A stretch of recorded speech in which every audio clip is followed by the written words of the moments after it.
2206.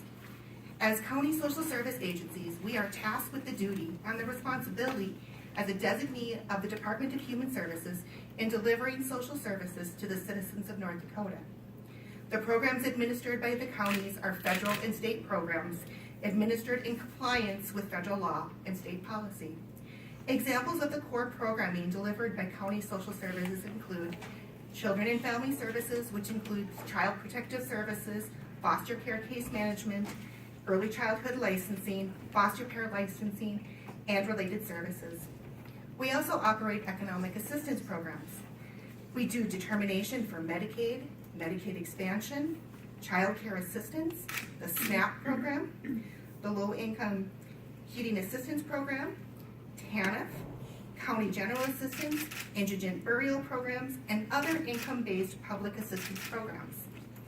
We also administer adult services.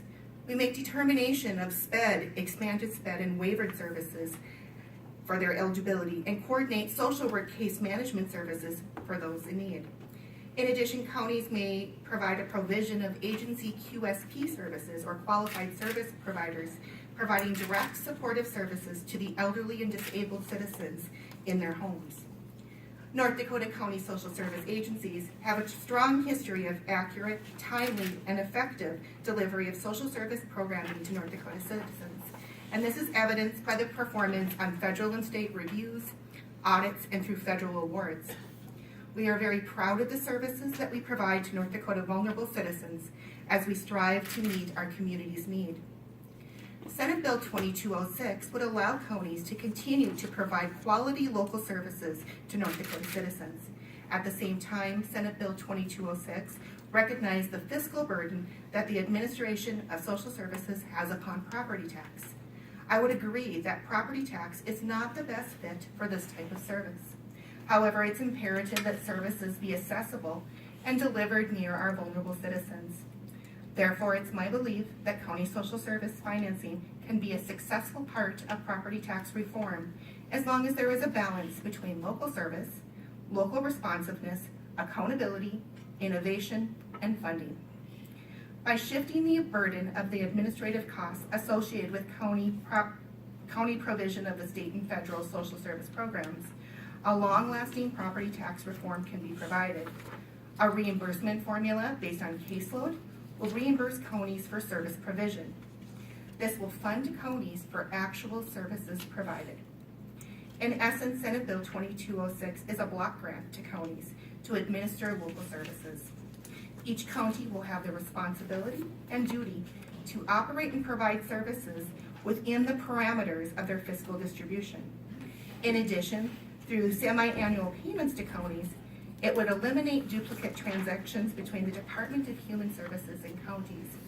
And I would like to elaborate a little bit on that. There are numerous transactions that happen between county social services and the Department of Human Services every month. We report our expenditures. The state office reports their billings to us. It involves the state office staff, the county social service director, any administrative staff. It involves the county social service board, the county commission, the county treasurer, the county auditor, and back to the Department of Human Services. That happens each month, 12 times a year. Through semi-annual payments, it would streamline and the overall efficiency of that communication, impacting unrealized savings and efficiencies across. Senate Bill 2206 would continue local decision-making and service while encouraging innovation and budgetary discipline. Meanwhile, quality services provided by county social services would continue along with the partnerships we have with other local partners, just as law enforcement, public health, schools, long-term care facilities, medical providers, and other individuals in meeting the needs of our local citizens. I urge you to render a due pass vote on Senate Bill 2206, allowing property tax reform while still allowing local services and local decision-making in order to meet the needs of our vulnerable citizens. This concludes my testimony on Senate Bill 2206. I'd be happy to answer any questions. Questions for Kim?